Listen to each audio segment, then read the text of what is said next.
Hello my dear students, आज मैं discuss करता हूँ chapter cell NCERT class 11th biology cell unit of life.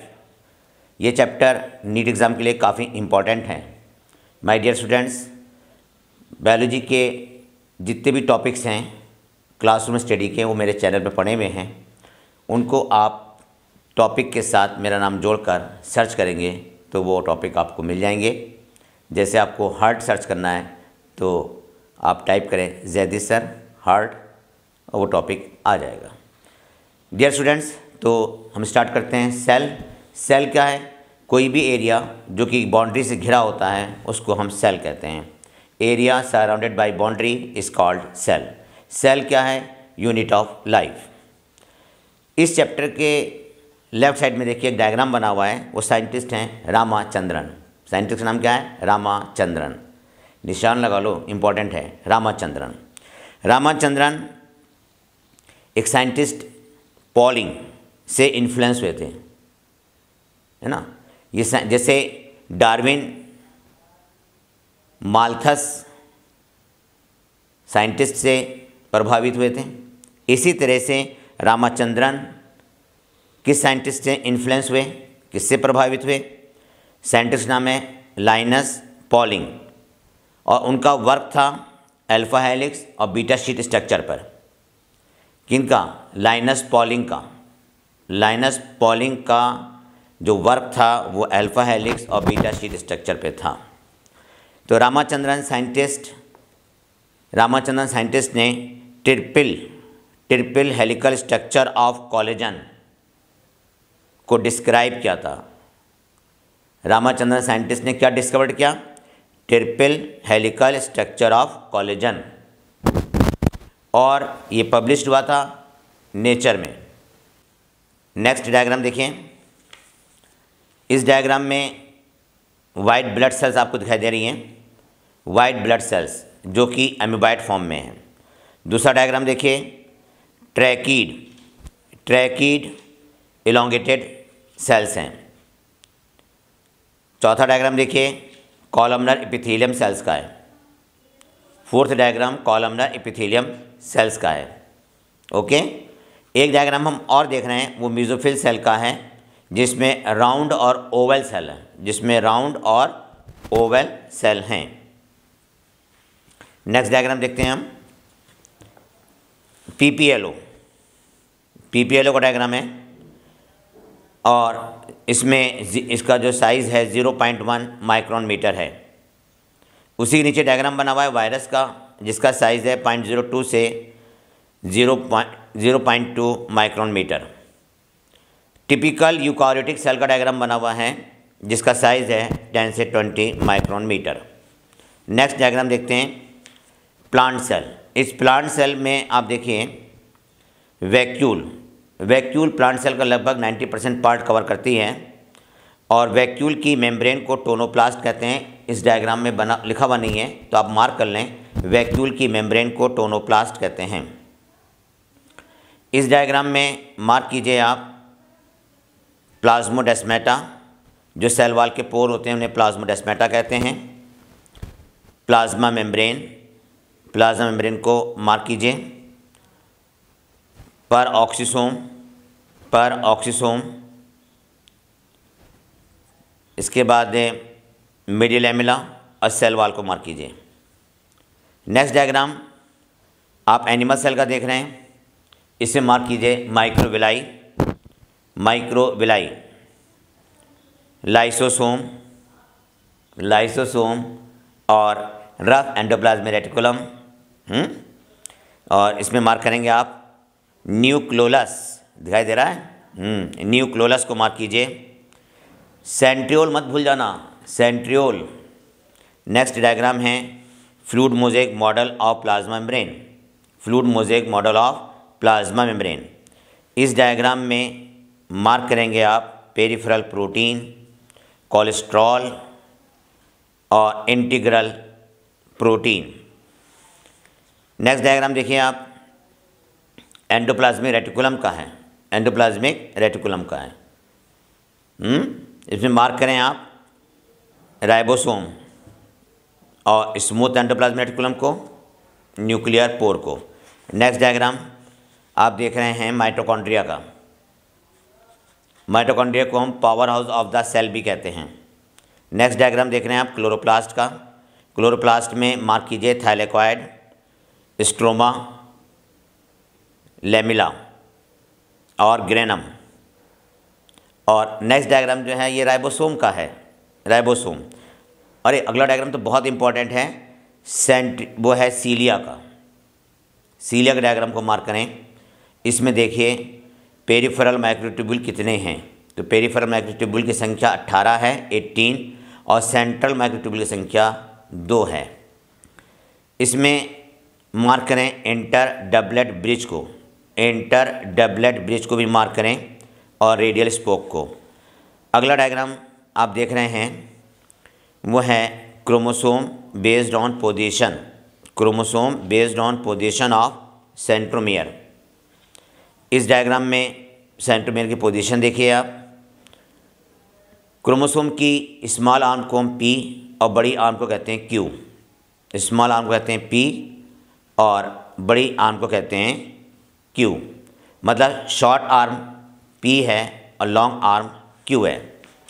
Dear students, ये diagram यहाँ पे कंप्लीट हो गए। अब हम डिस्कस करते हैं इस चैप्टर को।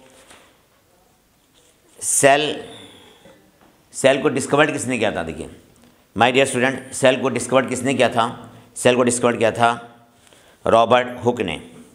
रॉबर्ट हुक ने सेल को डिस्कवर्ड किया था। और न्यूक्लियस को डिस्कवर्ड किया था रॉबर्ट ब्राउन ने। रॉबर्ट ब्राउन ने न्यूक्लियस को डिस्कवर्ड किया था, पता ही है आपको ये तो, है ना। नेक्स्ट पॉइंट है लीवेनहॉक ने। लीवेनहॉक ने लिविंग सेल को डिस्कवर किया था। लीवेनहॉक ने लिविंग सेल को डिस्कवर किया था। सेल थ्योरी को हम डिस्कस करते हैं अब। पहला क्वेश्चन है मेरा, नोट करें। शील्डन किस ब्रांच को बिलोंग करते थे? शील्डन ने किस डिसिप्लिन में रिसर्च करी थी? तो आंसर लिखेंगे आप, शील्डन बॉटनिस्ट थे। और इसी का आगे लिख दीजिएगा श्वान जूलॉजिस्ट थे। नेक्स्ट पॉइंट है शील्डन जर्मन साइंटिस्ट थे और श्वान ब्रिटिश साइंटिस्ट थे। नेक्स्ट पॉइंट है श्वान की हाइपोथेसिस बताएं। श्वान साइंटिस्ट की हाइपोथेसिस को बताएं। Schwann proposed hypothesis that body of animals and plants are composed of cell and product of cell. Schwann की हाइपोथेसिस के अनुसार एनिमल और प्लांट की बॉडी का निर्माण सेल और सेल के प्रोडक्ट से होता है। सेल और सेल के प्रोडक्ट से होता है। श्वान ने जो कि जूलॉजिस्ट थे, शील्डन के साथ मिलकर सेल थ्योरी दी थी। लेकिन क्या एक्सप्लेन नहीं कर पाए थे? शील्डन और श्वान दोनों ने मिलकर सेल थ्योरी दी थी, लेकिन ये एक्सप्लेन नहीं कर पाए थे। नोट करें,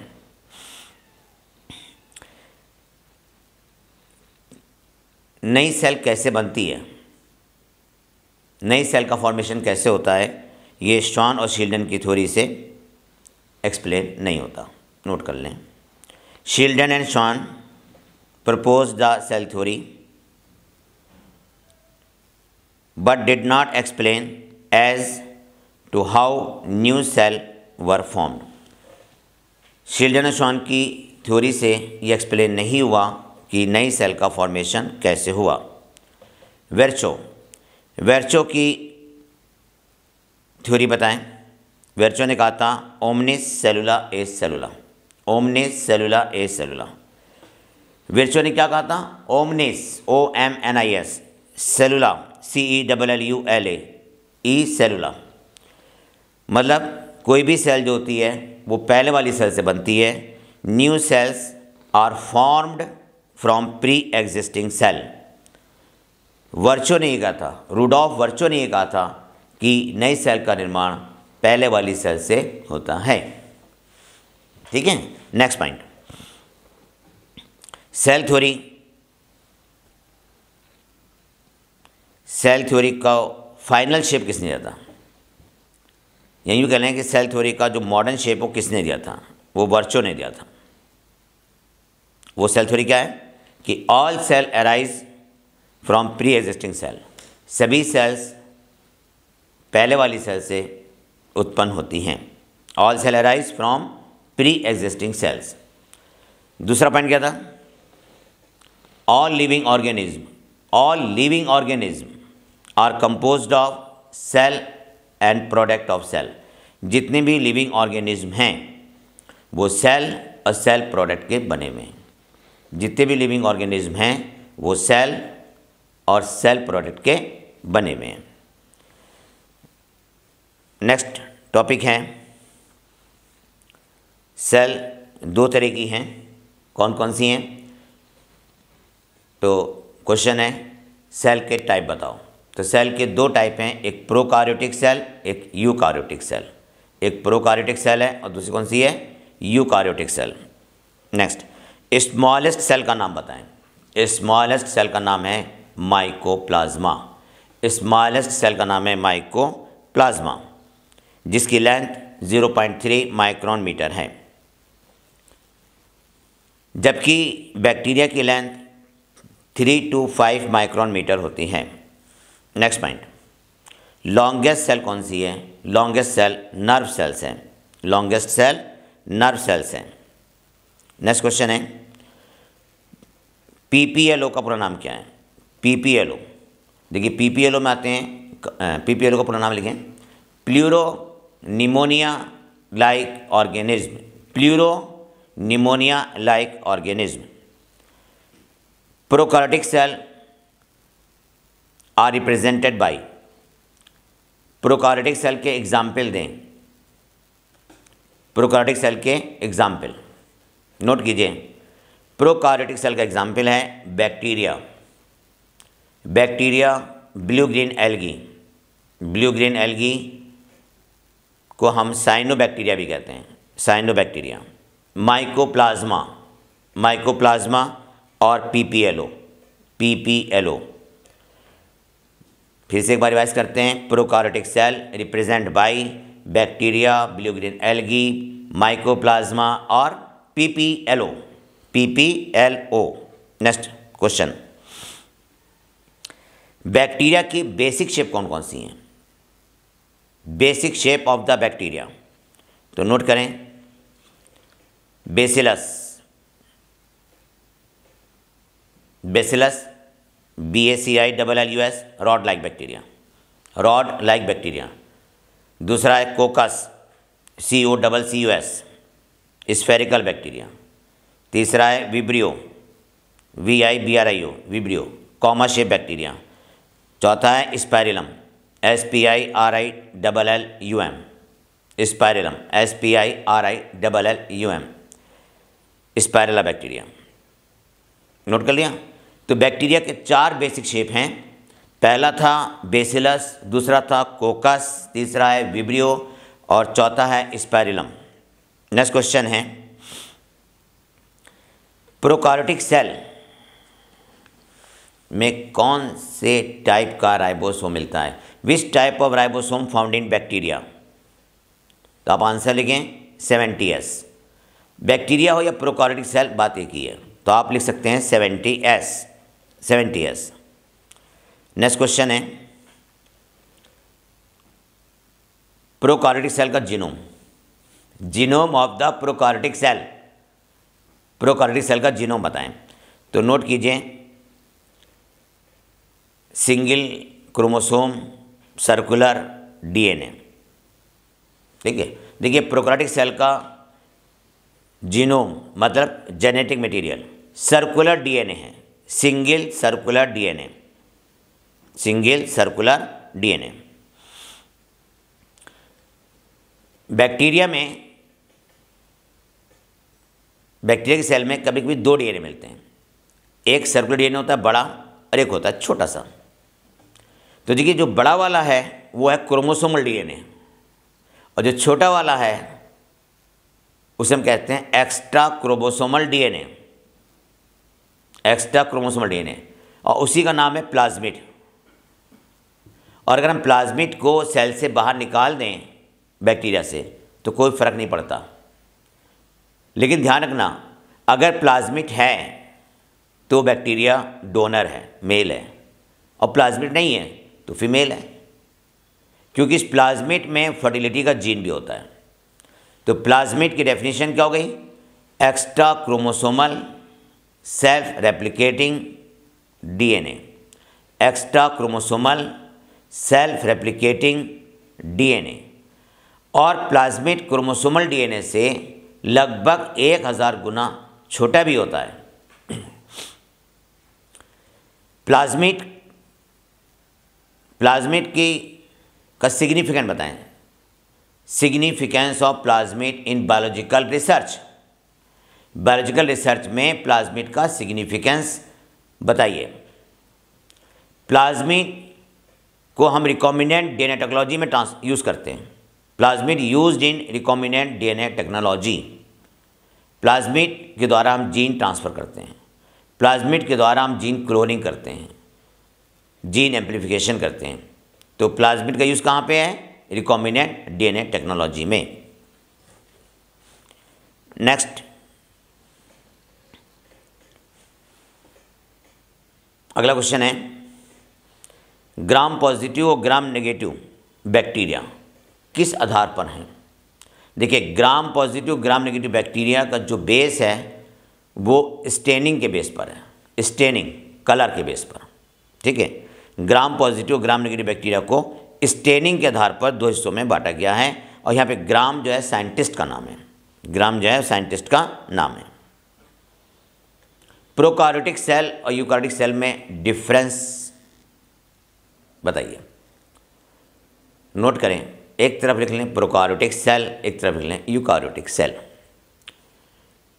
तो प्रोकार्योटिक सेल के न्यूक्लियस में न्यूक्लियर मेम्ब्रेन नहीं होती है। प्रोकार्योटिक सेल में nuclear membrane absent, eukaryotic cell में nuclear membrane present, eukaryotic cell में न्यूक्लियर मेम्ब्रेन प्रेजेंट। प्रोकार्योटिक में लिखें membrane bound cell organelle absent, membrane bound cell organelle prokaryotic cell में नहीं होते हैं। यूकार्योटिक सेल में लिख दें प्रेजेंट। प्रोकार्योटिक सेल में 70S राइबोसोम होता है, जबकि यूकार्योटिक सेल में 80S राइबोसोम होता है। 80S, एस को सही से बनाओ, नहीं तो आप इसे 805 पढ़ लेंगे। नेक्स्ट पॉइंट देखिए, प्रोकार्योटिक सेल में कि डीएनए में साइटोसिन और ग्वानिन की मात्रा ज़्यादा होती है। In prokaryotic cell DNA rich in C and G, cytosine and guanine. और यूकार्योटिक में लिखें एडेनिन और थायमिन की मात्रा ज़्यादा होती है, एडेनिन और थायमिन की मात्रा ज़्यादा होती है। नेक्स्ट, प्रोकार्योटिक सेल में पॉलीसिस्ट्रॉनिक डीएनए होता है, पॉलीसिस्ट्रॉनिक डीएनए होता है, जबकि यूकार्योटिक सेल में मोनोसिस्ट्रॉनिक डीएनए होता है, मोनोसिस्ट्रॉनिक डीएनए होता है। अगला क्वेश्चन, अगला पॉइंट, प्रोकार्योटिक सेल में ट्रांसक्रिप्शन के लिए आरएनए पॉलीमरेज एंजाइम है, ट्रांसक्रिप्शन के लिए आरएनए पॉलीमरेज एंजाइम है। जबकि यूकारियोटिक सेल में ट्रांसक्रिप्शन के लिए RNA polymerase first, RNA polymerase second, RNA polymerase third, 3 enzyme होते हैं। RNA polymerase first, RNA polymerase second, RNA polymerase third. Prokaryotic cell में, प्रोकार्योटिक सेल के डीएनए में केवल एक्सॉन होता है, इंट्रॉन नहीं होता। यूकारियोटिक सेल के डीएनए में एक्सॉन और इंट्रॉन दोनों होते हैं, एक्सॉन भी होता है और इंट्रॉन भी होता है। प्रोकार्योटिक सेल में आरएनए स्प्लाइसिंग नहीं होती है, आरएनए स्प्लाइसिंग नहीं होती है। यूकारियोटिक सेल में आरएनए स्प्लाइसिंग होती है, आरएनए स्प्लाइसिंग होती है। ये मैंने आपको कुछ डिफरेंस लिखवा दिए। एक डिफरेंस और लिख लें, प्रोकार्योटिक सेल के फ्लैजिला में 9+0 का पैटर्न होता है। प्रोकार्योटिक सेल के फ्लैजिला में 9+0 का पैटर्न होता है, जबकि यूकारियोटिक फ्लैजिला में 9+2 का पैटर्न होता है, 9+2 का पैटर्न होता है। प्रोकार्योटिक फ्लैजिला फ्लैजेलिन प्रोटीन का बना होता है, फ्लैजेलिन प्रोटीन का बना होता है। यूकारियोटिक फ्लैजिला ट्यूबुलिन प्रोटीन बना होता है, ट्यूबुलिन प्रोटीन का बना होता है। अगला है, प्रोकार्योटिक सेल में सेल डिवीज़न एमाइटोटिक है। प्रोकार्योटिक सेल में सेल डिवीज़न एमाइटोटिक है। यूकारियोटिक सेल में सेल डिवीज़न माइटोटिक मियोसिस के द्वारा होता है, माइटोसिस और मियोसिस के द्वारा होता है। माइटोटिक और माइटोसिस एक ही बात है।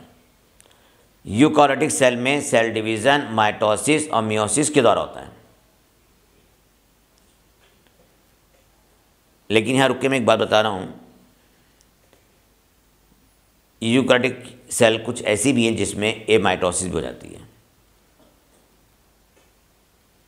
लेकिन हम यहाँ सिर्फ इतने ही लिखेंगे कि यूकारियोटिक सेल में माइटोसिस और मियोसिस सेल डिवीज़न होता है, जबकि प्रोकार्योटिक सेल में क्या था, केवल एमाइटोसिस था। ये डिफरेंस थे प्रोकार्योटिक और यूकारियोटिक सेल के। अगला पॉइंट देखें, नेक्स्ट पॉइंट, ग्लाइकोकैलिक्स। ग्लाइकोकैलिक्स क्या है, व्हाट इज ग्लाइकोकैलिक्स? देखिए, ग्लाइकोकैलिक्स बैक्टीरिया का एक आइडेंटिफाई कैरेक्टर है। बैक्टीरिया की आइडेंटिटी ग्लाइकोकैलिक्स हो जाती है। ग्लाइकोकैलिक्स का कंपोजिशन और thickness bacteria to bacteria differ करता है। तो ग्लाइकोकैलिक्स का कंपोजिशन और thickness bacteria to bacteria differ करता है। तो बैक्टीरिया का आधार कार्ड ग्लाइकोकैलिक्स है। अब तो समझ में आ गया। नेक्स्ट पॉइंट, हाँ स्टूडेंट्स, ग्लाइकोकैलिक्स कुछ बैक्टीरिया में स्लाइम लेयर बनाते हैं और कुछ में ये कैप्सूल ग्रुप में भी पाए जाते हैं। नेक्स्ट पॉइंट, बैक्टीरिया की सेल वॉल बैक्टीरिया को एक डेफिनेट स्ट्रक्चर, बैक्टीरिया को एक डेफिनेट शेप देती है। बैक्टीरिया की सेल वॉल किसकी बनी होती है? Bacterial cell wall is made up of peptidoglycan. Bacteria की सेल वॉल पेप्टाइडोग्लाइकॉन की बनी होती है, पेप्टाइडोग्लाइकॉन की बनी होती है। बैक्टीरिया की सेल वॉल पेप्टाइडोग्लाइकॉन की बनी होती है। बैक्टीरिया की सेल वॉल पेप्टाइडोग्लाइकॉन की बनी हुई है, जो बैक्टीरिया को कोलैप्स होने से रोकती है। आप लिख सकते हैं bacterial cell wall is made up of peptidoglycan. इसमें टिकोइक एसिड भी प्रेजेंट होता है। Next, what is mesosome? Mesosome, कुछ बैक्टीरिया में मीजोसोम होता है और मीजोसोम जो है प्लाज्मा मेम्ब्रेन की फोल्डिंग से बनता है। मीजोसोम का फंक्शन लिख लें। मीजोसोम बनता किससे? प्लाज्मा मेम्ब्रेन की फोल्डिंग से बन जाता है। कुछ में ट्यूब्यूल, वेसिकल, लैमेली के फॉर्म में होता है। ठीक है, तो मीजोसोम, सुनिए एक मिनट, मीजोसोम कुछ बैक्टीरिया में पाया जाता है। मीजोसोम प्लाज्मा मेम्ब्रेन की फोल्डिंग से बनता है। मीजोसोम वेसिकल के फॉर्म में, ट्यूब्यूल्स के फॉर्म में या लैमेली के फॉर्म में होता है। मीजोसोम का फंक्शन नोट करें, help in cell wall formation. Mesosome cell wall के बनने में सहायता करता है। मीजोसोम डीएनए रेप्लिकेशन में सहायता करता है।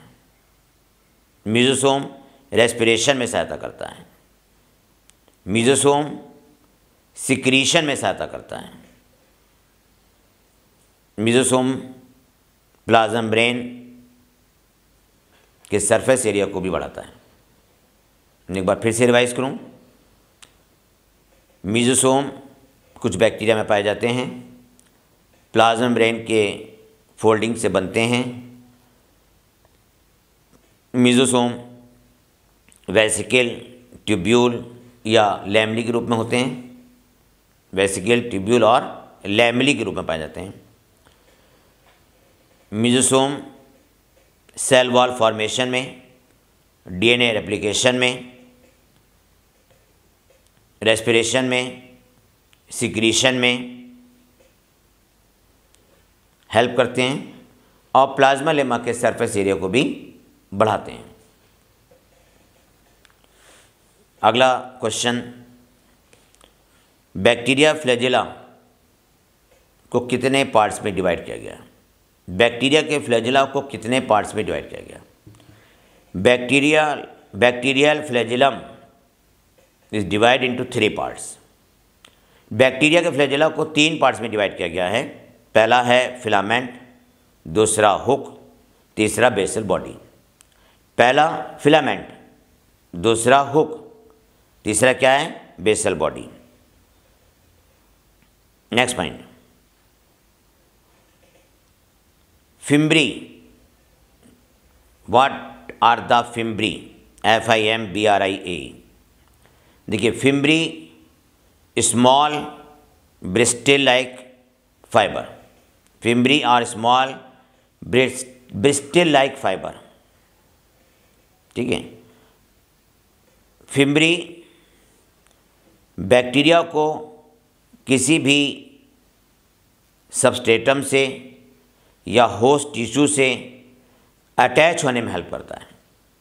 ठीक है, फिर सुनिए, फिम्ब्री क्या है? फिम्ब्री बैक्टीरिया की सरफेस पर पाई जाती है। ये ब्रिस्टल लाइक फाइबर्स हैं। फिम्ब्री के द्वारा बैक्टीरिया होस्ट टिश्यू से या किसी भी सबस्ट्रेटम से अटैच हो जाते हैं। बैक्टीरिया में कितनी तरह की अपेंडेजेस हैं? बैक्टीरिया में 3 तरह के अपेंडेजेस हैं। एक है फ्लैजिला, सेक्सपिली और फिम्ब्री। फ्लैजिला लोकोमोशन में हेल्प करते हैं।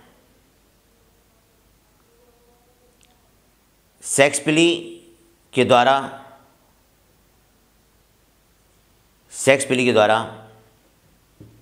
डीएनए ट्रांसफ़र होता है, एफ फैक्टर ट्रांसफ़र होता है।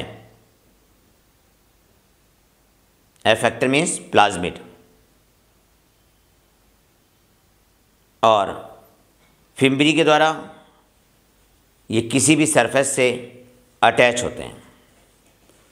नेक्स्ट क्वेश्चन है, व्हाट इज पॉलीसोम? जब मैसेंजर आरएनए पर एक साथ कई राइबोसोम लग जाते हैं, जब मैसेंजर आरएनए पर एक साथ कई राइबोसोम पहुंच जाते हैं तो उसे हम पॉलीसोम कहते हैं। पॉलीसोम का फंक्शन प्रोटीन सिंथेसिस है। नेक्स्ट, बैक्टीरिया में राइबोसोम की स्मॉल और लार्ज सब यूनिट के नाम बताओ। स्मॉल एंड लार्ज सब unit of ribosome in bacterial cell.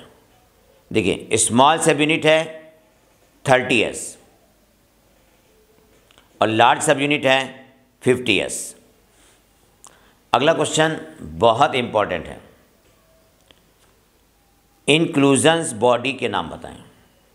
Inclusions body of the bacteria, INCLUSION, inclusions bodies of the bacteria. Note कीजिए, इंक्लूजन बॉडीज के चारों तरफ मेम्ब्रेन नहीं होती हैं, इनमें कोई मेम्ब्रेन सिस्टम नहीं होता, ये साइटोप्लाज्म में फ्रीली पाई जाती हैं, साइटोप्लाज्म में फ्रीली पाई जाती हैं। नाम लिखें इंक्लूजन बॉडीज़ के, phosphate granule, phosphate granule, cyanophycean granule, CYANOPHYCEAN, cyanophycean granule, glycogen granule. Gas vacuole किन में पाई जाती है? गैस वैक्यूल, आंसर नोट करें, gas vacuole found in blue green and purple, blue green and purple and green photosynthetic bacteria. Gas vacuole are found in blue green and purple and green photosynthetic bacteria। Gas vacuole पाई जाती है blue green, purple और green photosynthetic bacteria में।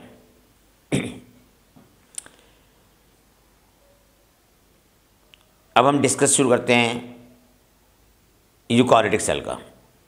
Eukaryotic cell में centriole, eukaryotic cell में centriole मिलता है। Centriole के बेस पर यूकारियोटिक सेल में दो तरह का सेल डिवीज़न है। यूकारियोटिक सेल में सेंट्रियोल के बेस पर दो तरह का सेल डिवीज़न है। माइटोसिस की बात कर रहा हूँ मैं, है ना। Astral cell division, astral mitotic cell division. अगर एस्ट्रल सेल डिवीज़न है तो उसमें सेंट्रियोल शामिल है ना। एस्ट्रल सेल डिवीज़न में सेंट्रियोल शामिल है। और एस्ट्रल सेल डिवीज़न होता है एनिमल सेल में और लोअर प्लांट सेल में। Anastral cell division, anastral cell division plant में होता है। हायर प्लांट सेल में एनेस्ट्रल सेल डिवीज़न होता है और इसमें सेंट्रियोल नहीं होता है। एनेस्ट्रल सेल डिवीज़न में सेंट्रियोल नहीं होता है। Next point, cell membrane. Fluid mosaic model, fluid mosaic model किसने प्रपोज किया था? Who propose the fluid mosaic model of cell membrane? तो आप आंसर लिखें, Singer and Nicolson. Singer and Nicolson, Singer और निकोलसन ने सेल मेम्ब्रेन का fluid mosaic model propose किया था। नेक्स्ट पॉइंट, सेल मेम्ब्रेन में सेल मेम्ब्रेन का कंपोजिशन। देखिए सेल मेम्ब्रेन का कंपोजिशन नोट करें, फॉस्फोलिपिड, प्रोटीन, फॉस्फोलिपिड, प्रोटीन और कोलेस्ट्रॉल। कोलेस्ट्रॉल भी पाया जाता है इसमें। आरबीसी में 40% लिपिड है और 52% प्रोटीन है आरबीसी की मेम्ब्रेन में। आरबीसी की मेम्ब्रेन में 40% लिपिड और 52% प्रोटीन होती है। नेक्स्ट पॉइंट, लिपिड बाइलेयर है। लिपिड की टेल हाइड्रोफोबिक होती है और हेड हाइड्रोफिलिक होता है, ये नोट कर लीजिएगा। लिपिड की टेल हाइड्रोफोबिक है और हेड हाइड्रोफिलिक है। नेक्स्ट क्वेश्चन है कि सेल एक्वस एनवायरनमेंट में किस प्रकार प्रोटेक्टेड रहती है। Cell protected from aqueous environment by the saturated hydrocarbon of tail of lipids. देखिए, लिपिड्स की टेल हाइड्रोफोबिक होती हैं, जो कि हाइड्रोकार्बन से सैचुरेटेड है, और ये सेल मेम्ब्रेन को एक्वस एनवायरनमेंट से प्रोटेक्ट करती हैं, बचाती हैं। प्रोटीन और लिपिड का रेशियो सेल टाइप पर डिपेंड करता है। प्रोटीन और लिपिड का रेशियो सेल टाइप पर डिपेंड करता है। नेक्स्ट क्वेश्चन है, सेल मेम्ब्रेन में प्रोटीन का लैटरल मूवमेंट, सेल मेम्ब्रेन में प्रोटीन का लैटरल मूवमेंट होता है ना। तो lateral movement of protein due to, answer note करें, quasi nature of lipid, QUASI, quasi fluid nature of lipid. Note कर लिया आपने, lateral movement of protein by the quasi fluid nature of lipid. Next question है,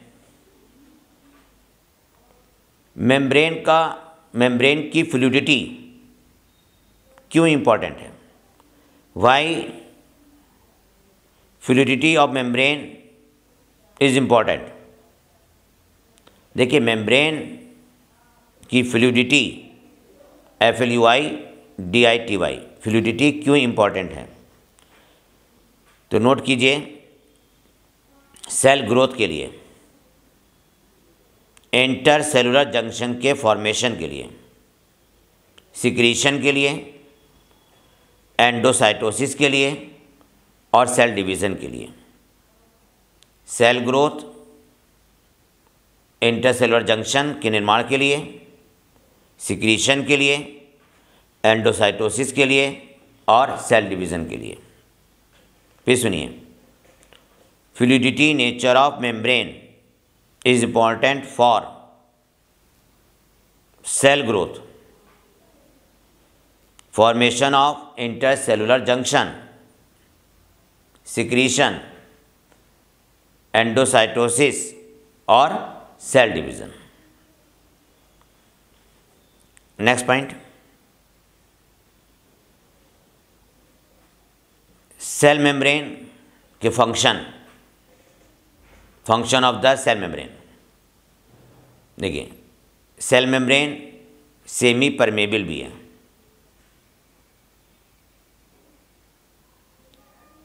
osmosis, diffusion, endocytosis, exocytosis, पिनेकोसाइटोसिस,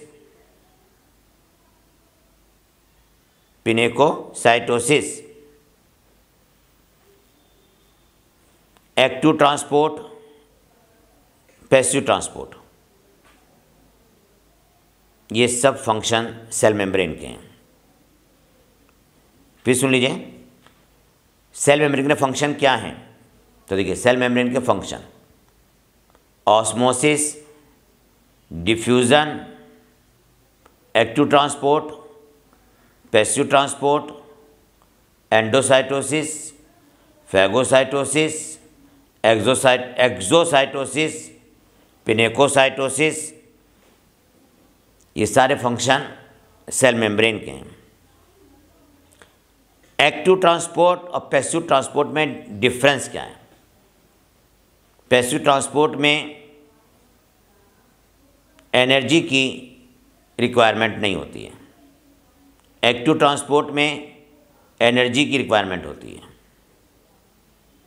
example of active transport, active transport का example लिखें तो note कीजिए, sodium potassium pump, sodium potassium pump. Next, cell wall, cell wall का composition बताएं तो note कीजिए, cell wall is made up of, cell wall is made up of cellulose, hemicellulose, pectin and protein. Cell wall is made up of cellulose, hemicellulose, pectin and protein. अगला question सुनिए, बड़ा important है। Algae में cell wall किसकी बनी होती है? In algae cell wall is made up of cellulose, galactans, mannans, mineral such as calcium carbonate. Algae में सेल वॉल का formation cellulose, galactans, mannans, galactans और मैनन्स, MANNANS एंड मिनरल जैसे calcium carbonate, calcium carbonate. Next question है, primary cell wall का function बताएं। देखिए, primary cell wall में growth होती है, primary cell wall is capable of growth, primary cell wall में ग्रोथ होती है। प्राइमरी सेल वॉल में ग्रोथ होती है, सेल को एक डेफिनेट शेप देती हैं। नेक्स्ट पॉइंट,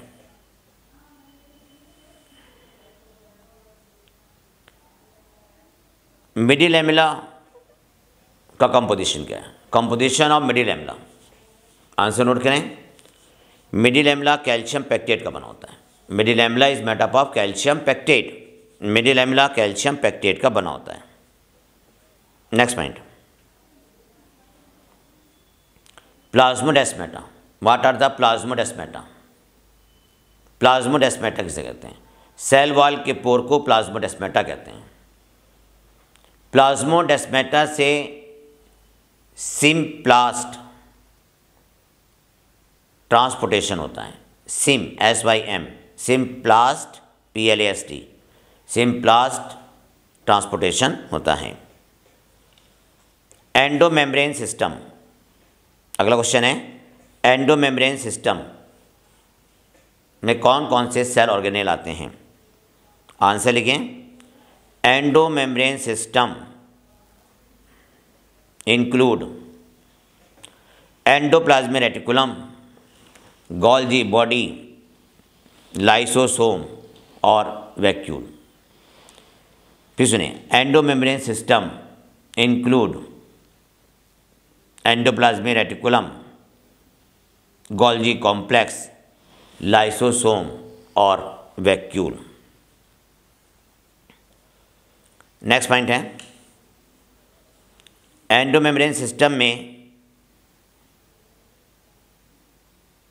कौन से सेल ऑर्गेनेल नहीं आते हैं? तो नोट कीजिए,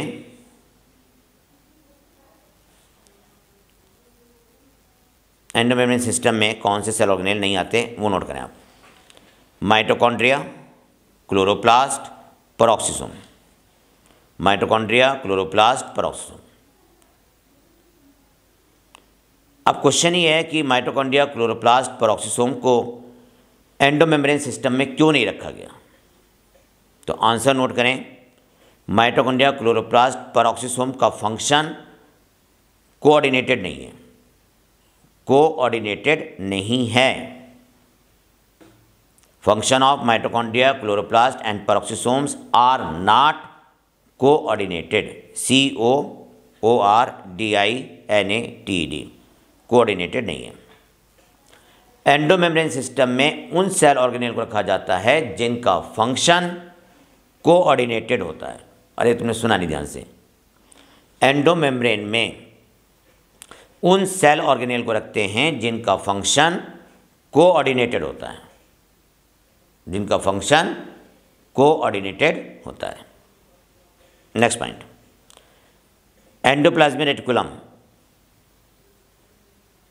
कितने तरह के होते हैं? देखिए, एंडोप्लाज्मिक रेटिकुलम दो तरह का है, एक रफ और एक smooth endoplasmic reticulum. Rough endoplasmic reticulum का function, rough endoplasmic reticulum protein बनाते हैं। अगला क्वेश्चन, स्मूथ एंडोप्लाज्मिक रेटिकुलम का function, smooth endoplasmic reticulum lipid बनाते हैं। Steroid hormone smooth endoplasmic reticulum के द्वारा बनते हैं। एंडोप्लाज्मिक रेटिकुलम का फंक्शन क्या है? देखिए, एंडोप्लाज्मिक रेटिकुलम गोल्जी बॉडी बनाते हैं, मतलब गोल्जी बॉडी एंडोप्लाज्मिक रेटिकुलम से ही उत्पन्न होती है। एंडोप्लाज्मिक रेटिकुलम इंट्रासेलुलर ट्रांसपोर्टेशन में भी हेल्प करते हैं, इंट्रासेलुलर ट्रांसपोर्टेशन में हेल्प करते हैं। एंडोप्लाज्मिक रेटिकुलम साइटोप्लाज्म को दो कंपार्टमेंट में डिवाइड कर देते हैं। एंडोप्लाज्मिक रेटिकुलम साइटोप्लाज्म या इंट्रासेलुलर स्पेस को दो भागों में बांट देते हैं। पहला होता है लुमिनल, LUMINL, लुमिनल कहते हैं एंडोप्लाज्मिक रेटिकुलम के अंदर के भाग को, और दूसरा होता है एक्स्ट्रा लुमिनल, मतलब एंडोप्लाज्मिक रेटिकुलम के बाहर के भाग को। एक हो गया लुमिनल, एक हो गया extra luminal. Next question, endoplasmic reticulum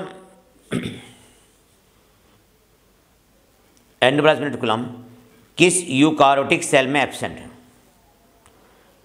endoplasmic reticulum किन यूकारियोटिक सेल में एब्सेंट है? आरबीसी में एंडोप्लाज्मिक रेटिकुलम नहीं होता। आरबीसी में कोई भी सेल ऑर्गेनेल नहीं होता, आरबीसी में कोई सा भी सेल ऑर्गेनेल नहीं होता है।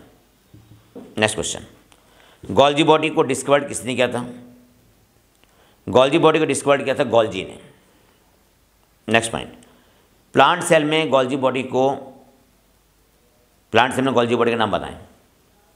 प्लांट सेल में गोल्जी बॉडी को डिक्टायोसोम कहते हैं, डिक्टायोसोम कहते हैं। गोल्जी बॉडी का कंपोजिशन क्या है? Golgi body is composed of cisternae, tubule and vesicle. Golgi body is composed of cisternae, tubule and vesicle. Next, Golgi body में दो फेज होती हैं, एक सिस फेज होती है, एक ट्रांस फेज होती है। सिस फेज और ट्रांस फेज की मीनिंग बताएं। सिस फेज का मतलब होता है फॉर्मिंग फेज। सिस फेज पर गोल्जी बॉडी बनती हैं, सिस फेज पर सिस्टर्नी बनती हैं, और ट्रांस फेज पर सिक्रीटरी वैक्यूल्स बनती हैं। ट्रांस फेज पर सिक्रीटरी वैक्यूल बनती हैं। नेक्स्ट पॉइंट, गोल्जी बॉडी का फंक्शन क्या है? गोल्जी बॉडी का मेन फंक्शन है formation of glycoprotein and glycolipids. Formation of glycoprotein and glycolipids, note कर लीजिएगा कि गोल्जी बॉडी का मेन फंक्शन क्या है? Formation of glycoprotein and glycolipids. ठीक है। नेक्स्ट क्वेश्चन देखिए, GERL किसे कहते हैं? GERL region. Golgi body GERL है ना, तो गोल्जी बॉडी हो गया। ER से एंडोप्लाज्मिक रेटिकुलम, ठीक है। GERL Golgi body, endoplasmic reticulum और लाइसोसोम, ये जहाँ पर होते हैं उस हिस्से को कहते हैं हम GERL रीजन, ठीक है। नेक्स्ट क्वेश्चन है लाइसोसोम। लाइसोसोम को हम सुसाइड बैग भी कहते हैं, लाइसोसोम को सुसाइड बैग भी कहते हैं। लाइसोसोम एनिमल सेल में पाए जाते हैं। लाइसोम में किस तरह के एंजाइम्स होते हैं बताइए। लाइसोम में हाइड्रोलाइटिक एंजाइम्स होते हैं। लाइसोम में हाइड्रोलाइटिक एंजाइम्स होते हैं। एग्जाम्पल लाइपेजेस, प्रोटीएजेस और कार्बोक्सीहाइड्रेजेस। कार्बोक्सीहाइड्रेजेस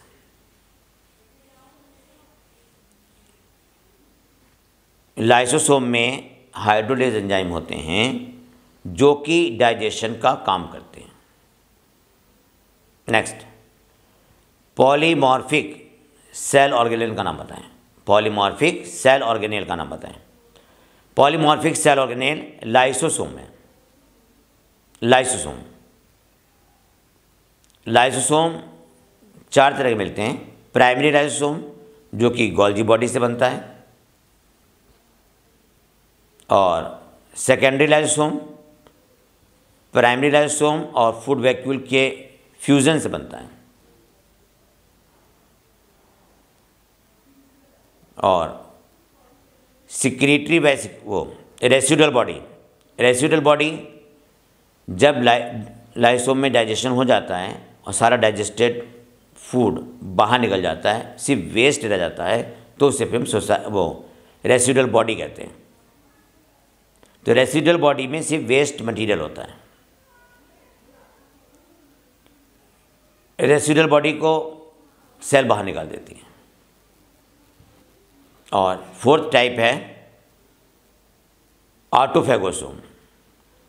कभी कभी लाइसोसोम अपने ही सेल ऑर्गेनेल को खाना शुरू कर देती है, तो उसे हम ऑटोफैगोसोम कहते हैं।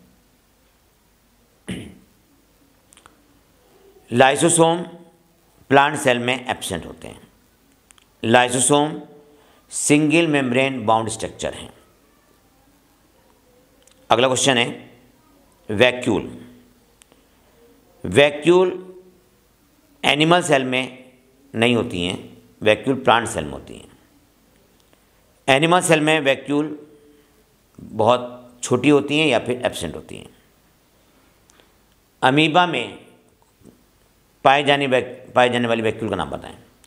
अमीबा या प्रोटोजोन में कॉन्ट्रैक्टाइल वैक्यूल और फूड वैक्यूल 2 मिलती हैं। कॉन्ट्रैक्टाइल वैक्यूल का फंक्शन बताइए। कॉन्ट्रैक्टाइल वैक्यूल का फंक्शन ऑस्मोरेगुलेशन और एक्सक्रीशन है। अमीबा में कॉन्ट्रैक्टाइल वैक्यूल पाई जाती है, इसका फंक्शन है ऑस्मोरेगुलेशन और एक्सक्रीशन।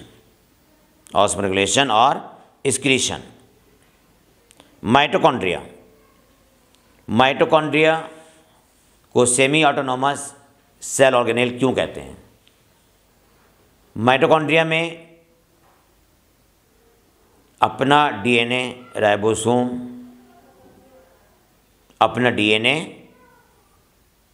राइबोसोम, दोनों होते हैं,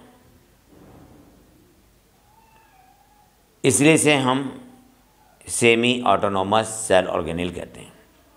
फिर सुनिए आप, माइटोकॉन्ड्रिया को हम सेमी ऑटोनॉमस सेल ऑर्गेनेल क्यों कहते हैं?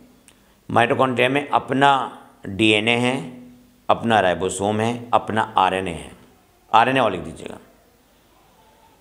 इसलिए माइटोकॉन्ड्रिया को सेमी ऑटोनॉमस सेल ऑर्गेनेल कहते हैं। क्लोरोप्लास्ट को भी सेमी ऑटोनॉमस सेल ऑर्गेनेल कहा जाता है, क्योंकि क्लोरोप्लास्ट में भी अपना डीएनए, अपना आरएनए, अपना राइबोसोम होता है, इसलिए उसे हम सेमी ऑटोनॉमस सेल ऑर्गेनेल कहते हैं। तो क्लोरोप्लास्ट और mitochondria both are the semi autonomous cell organelle. Chloroplast and mitochondria both are the semi autonomous cell organelle. समझ गया ना क्यों है सेमी ऑटोनॉमस सेल ऑर्गेनेल? क्योंकि इन पे अपना ही डीएनए है, अपना आरएनए, अपना राइबोसोम है, इसलिए ये सेमी ऑटोनॉमस सेल ऑर्गेनेल है। नेक्स्ट क्वेश्चन, माइटोकॉन्ड्रिया का फंक्शन क्या है? देखिए, माइटोकॉन्ड्रिया का फंक्शन है सिंथेसिस ऑफ एटीपी।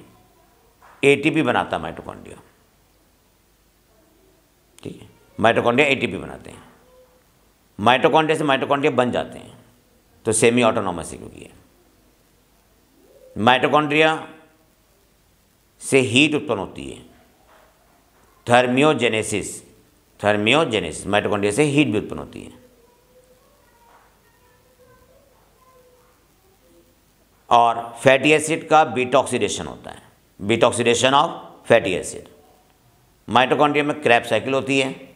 माइटोकॉन्ड्रिया में इलेक्ट्रॉन ट्रांसपोर्ट सिस्टम भी होता है,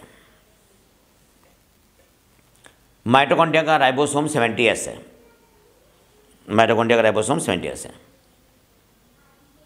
माइटोकॉन्ड्रिया का मल्टीप्लिकेशन किस मेथड से है? माइटोकॉन्ड्रिया से एक माइटोकॉन्ड्रिया से दो माइटोकॉन्ड्रिया कैसे बनते हैं? तो देखिए, multiplication of mitochondria bye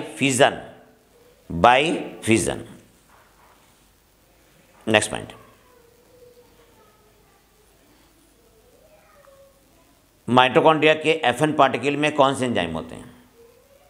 FN particle consist of oxidative enzymes. Next, pigments कितने तरह के होते हैं? पिगमेंट 3 तरह के हैं, क्लोरोप्लास्ट, क्रोमोप्लास्ट और leucoplast. There are 3 type of pigments, chloroplast, chromoplast और leucoplast, LEUCO, leucoplast. Next point, chloroplast में कौन कौन से 2 पिगमेंट होते हैं? देखिए, chloroplast contain chlorophyll and carotenoid pigment. Chloroplast में 2 तरह के पिगमेंट हैं, एक क्लोरोफिल है, एक कैरोटीनॉइड है।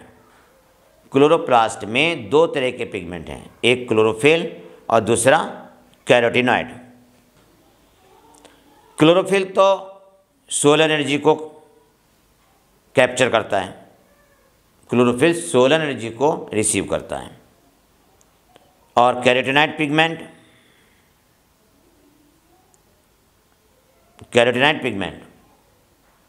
कलर प्रोवाइड करते हैं, कलर।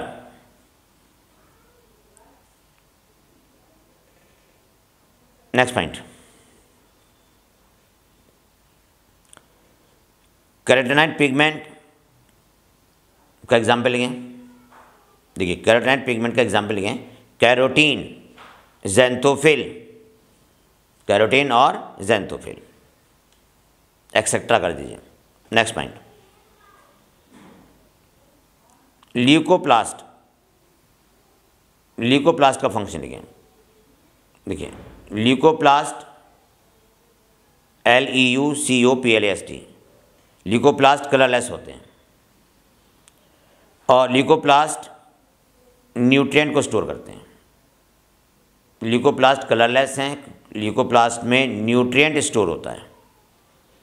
ल्यूकोप्लास्ट ये 3 तरह के हैं, एक है amyloplast, AMYLOPLAST।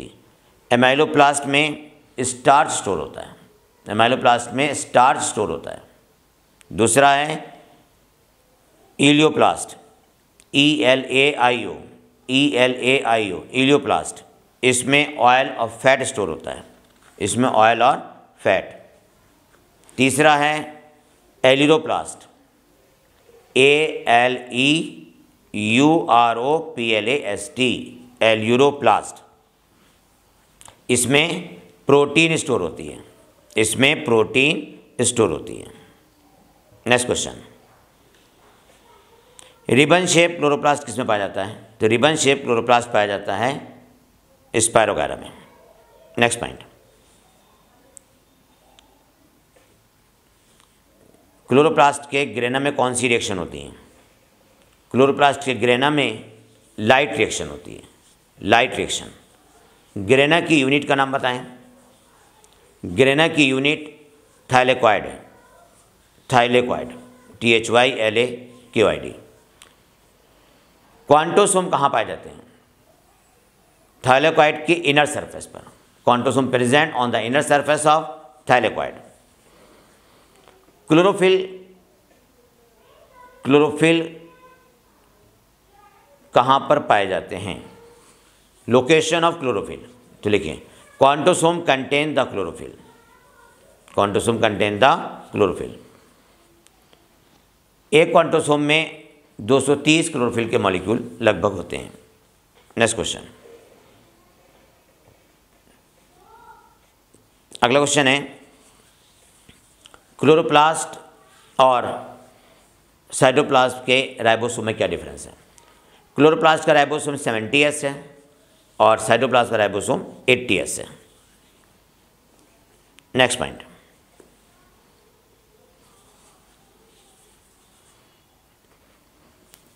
Double membrane cell organelle का नाम बताएं। Mitochondria, chloroplast, double membrane cell organelle है। Mitochondria, chloroplast double membrane cell organelle है। राइबोसोम को सबसे पहले किसने ऑब्जर्व किया था? First time ribosome observe by Palade, PALAD, Palade. देखिए राइबोसोम ग्रेनुलर स्ट्रक्चर है, नॉन मेम्ब्रेन सेल ऑर्गेनेल के नाम बताएं। नॉन मेम्ब्रेन सेल ऑर्गेनेल, ऐसे सेल ऑर्गेनेल जिनमें की मेम्ब्रेन नहीं होती है। नोट कीजिए, ribosome, nucleolus, centriole. Ribosome, nucleolus, centriole. Ribosome, nucleolus, ठीक है, राइबोसोम, न्यूक्लियोलस और सेंट्रियोल। सेंट्रियोल में सेल मेम्ब्रेन नहीं होती है। इंक्लूजन्स बॉडीज़ पे भी सेल मेम्ब्रेन नहीं होती हैं। जो इंक्लूजन बॉडीज़ में पहले बता चुका हूँ, उनमें भी सेल मेम्ब्रेन नहीं होती है। नेक्स्ट, राइबोसोम किसके बने होते हैं? राइबोसोम RNA और प्रोटीन के बने होते हैं। राइबोसोम RNA और प्रोटीन के बने होते हैं। राइबोसोम में 2 यूनिट होती हैं, एक स्मॉल एक लार्ज। स्मॉल और लार्ज सब यूनिट में कौन कौन से स्ट्रक्चर होते हैं? तो नोट कीजिए, राइबोसोम की स्मॉल यूनिट में, स्मॉल सब यूनिट ऑफ राइबोसोम, स्मॉल सब unit of ribosome consist of platform, head and base. Platform, head and base.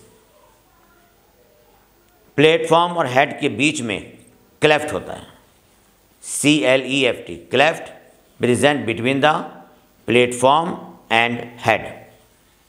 Cleft present between the platform and head. Large सब unit consist of, large सब unit में ridge, RIDG, ridge. Central protuberance, central protuberance और stop.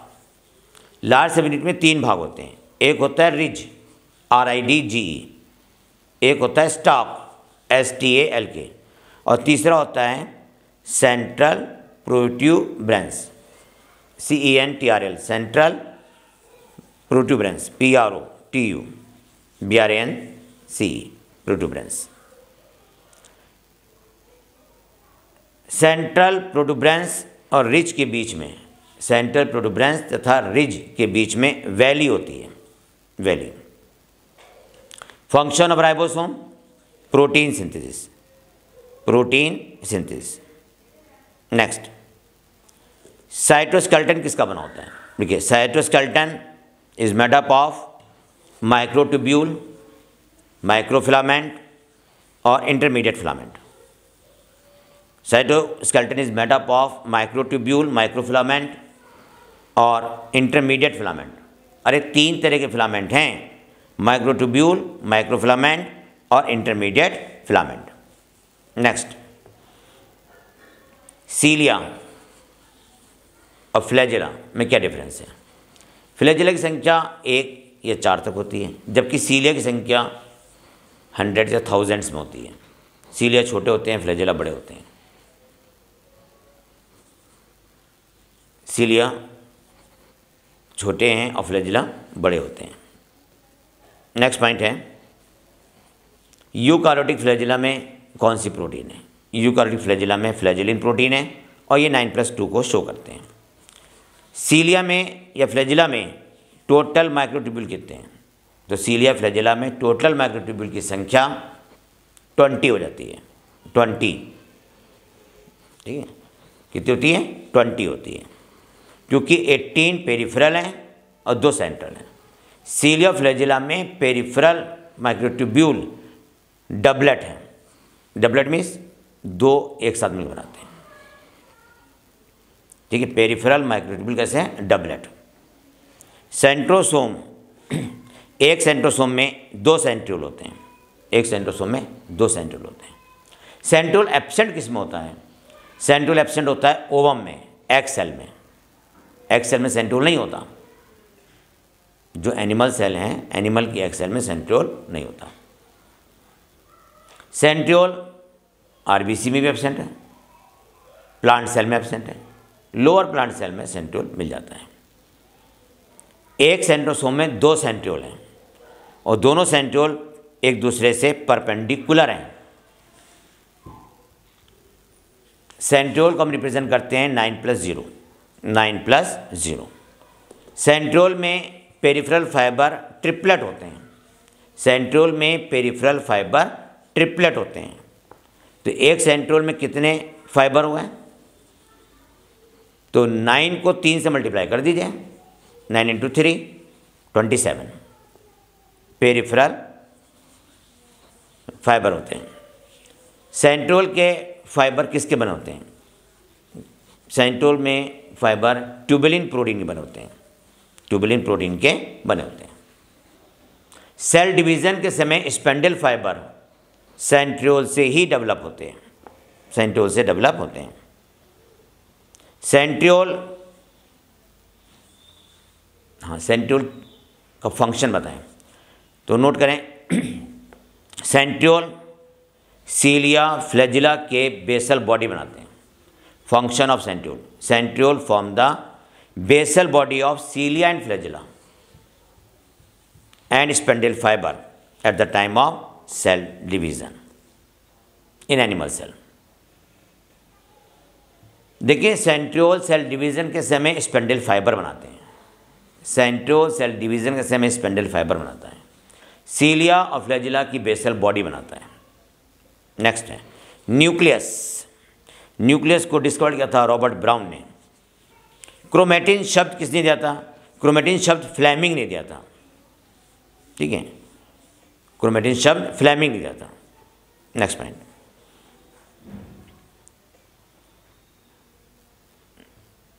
Nucleus में कौन सी chromatin protein पाई जाती है? तो देखिए, न्यूक्लियस में 2 तरह की क्रोमेटिन प्रोटीन है। एक है यूक्रोमेटिन, एक है हेट्रोक्रोमेटिन।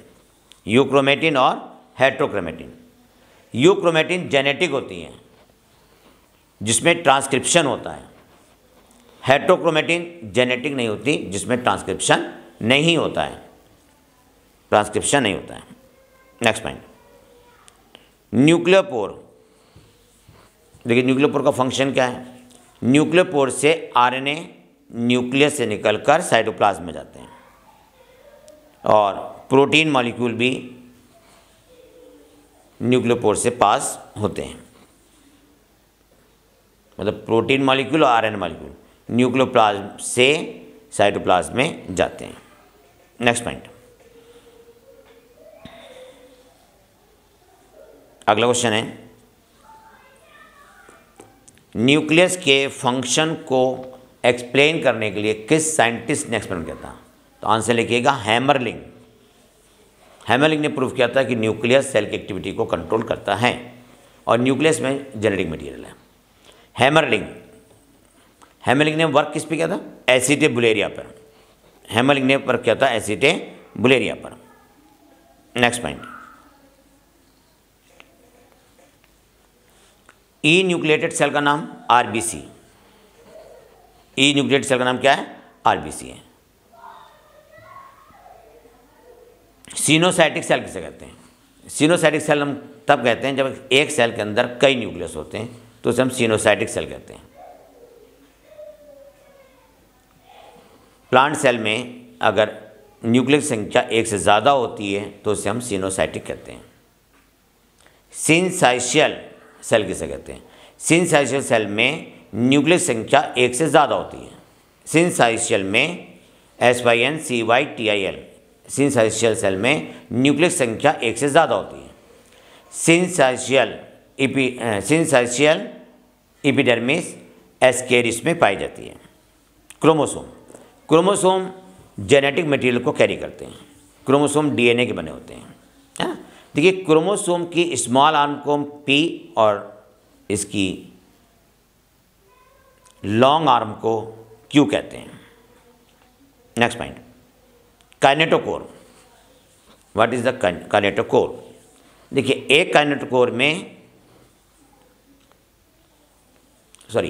सेंट्रोमियर में दो काइनेटोकोर होते हैं। एक सेंट्रोमियर में दो काइनेटोकोर होते हैं। काइनेटोकोर डिश शेप स्ट्रक्चर होता है। सेल डिवीजन के समय स्पेंडल फाइबर काइनेटोकोर से आकर जुड़ते हैं। काइनेटोकोर पे क्रोमोसोम के दोनों क्रोमेटिड आपस में आकर जुड़ जाते हैं। नेक्स्ट पॉइंट, सेंट्रोमियर की पोजीशन के आधार पर क्रोमोसोम कितने प्रकार के होते हैं? तो सेंट्रोमियर की पोजीशन के आधार पर क्रोमोसोम के टाइप लिखें। Acentric, telocentric, telocentric, acrocentric, submetacentric और metacentric. Acentric, telocentric, acrocentric, submetacentric और मेटासेंट्रिक। क्रोमोसोम का फंक्शन क्या है? क्रोमोसोम जेनेटिक इंफॉर्मेशन को कैरी करते हैं।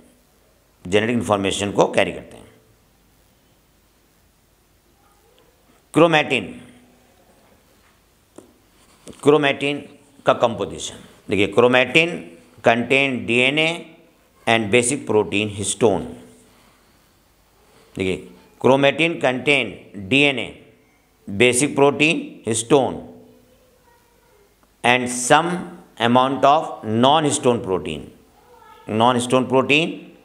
And also RNA। क्रोमैटिन में क्या क्या होता है नोट करो। क्रोमैटिन में DNA है, बेसिक प्रोटीन हिस्टोन है, कुछ नॉन हिस्टोन प्रोटीन है और RNA है। और क्या है? RNA है। नेक्स्ट पॉइंट, ह्यूमन सेल में क्रोमोसोम की संख्या कितनी होती है? देखिए, ह्यूमन सेल में क्रोमोसोम की संख्या 46 है और ह्यूमन का DNA 2.2 मीटर लॉन्ग होता है। 2.2 मीटर लॉन्ग होता है। नेक्स्ट पॉइंट, सैटेलाइट क्रोमोसोम किसे कहते हैं? जिस क्रोमोसोम में सेकेंडरी कंस्ट्रक्शन होता है तो उसे हम सैटेलाइट क्रोमोसोम या सेट क्रोमोसोम कहते हैं। SAT, सेट क्रोमोसोम कहते हैं। सेकेंडरी कंस्ट्रक्शन के बाद के भाग को सैटेलाइट कह देते हैं। क्रोमोसोम की टिप का नाम क्या है? क्रोमोसोम की टिप का नाम होता है टीलोमियर। क्रोमोसोम, देखिए एक क्वेश्चन और है, जियांट क्रोमोसोम का एग्जाम्पल दें। GINT, giant chromosome. Large size chromosome का एग्जाम्पल देखिए। लार्ज साइज क्रोमोसोम दो तरह के हैं, एक है पॉलीटीन क्रोमोसोम, एक है लैम्ब्रुस क्रोमोसोम। पॉलीटीन क्रोमोसोम को हम सिलेवरी ग्लैंड क्रोमोसोम भी कहते हैं। इस क्रोमोसोम में बालबेनी रिंग्स होती हैं और बालबेनी रिंग्स मैसेंजर RNA बनाती हैं। देखिए, लार्ज साइज क्रोमोसोम को जियांट क्रोमोसोम कहते हैं। ये दो तरह के हैं, एक है पॉलीटीन क्रोमोसोम, दूसरा है लैम्ब्रुस क्रोमोसोम।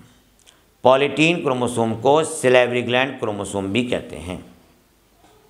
इसमें बालबेनी रिंग होती है और बालबेनी रिंग मैसेंजर RNA बनाती है। अगला, लैम्ब्रुस क्रोमोसोम, LAMPBRUSH। लैम्ब्रुस क्रोमोसोम भी लार्ज साइज क्रोमोसोम है। ये सेकेंडरी ओसाइट पर पाए जाते हैं। जियांट क्रोमोसोम बनते कैसे हैं? Giant chromosomes, GIANT, giant chromosome के बनने का कारण है repetitive DNA duplication without segregation. लगातार DNA का डुप्लीकेशन होता रहता है, लेकिन ये अलग नहीं होते हैं, इनमें सेग्रीगेशन नहीं होता। माइक्रोबॉडीज किन्हें कहते हैं? देखिए, microbodies membrane bound minute vesicles हैं, मेम्ब्रेन बाउंड माइन्यूट वेसिकल्स हैं। और माइक्रोबॉडीज़ में एंजाइम्स होते हैं। माइक्रोबॉडीज़ में क्या होते हैं? एंजाइम्स होते हैं। और माइक्रोबॉडीज़ प्लांट में पाए जाते हैं, एनिमल में पाए जाते हैं, दोनों पाए जाते हैं। अगला क्वेश्चन है,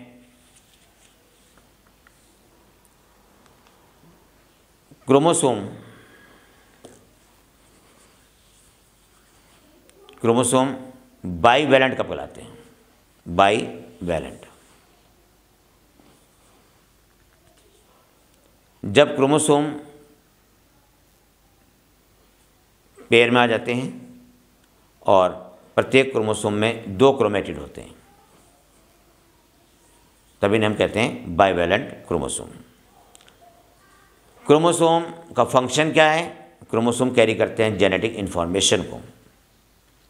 क्रोमोसोम कैरी करते हैं जेनेटिक इंफॉर्मेशन को। क्रिस्टी माइटोकॉन्ड्रिया में पाई जाती हैं। क्रिस्टी का फॉर्मेशन इनर मेम्ब्रेन की, माइटोकॉन्ड्रिया की इनर मेम्ब्रेन की फोल्डिंग से होता है। इनर मेम्ब्रेन की फोल्डिंग से होता है। डियर स्टूडेंट्स, ये टॉपिक यहाँ पे कंप्लीट होता है। देखिए, एक बार में याद नहीं होता है, रिवीजन ज़रूरी है। मैं हर वीडियो में आपसे कहता हूँ कि रिवीजन करो, रिवीजन करो, रिवीजन करो। रिवीजन तुम्हें सफलता तक पहुँचा देगी, और रिवीजन नहीं किया तो सफलता भी नहीं मिलेगी। इसलिए रिवीजन मस्ट है। Thank you, wish all the best.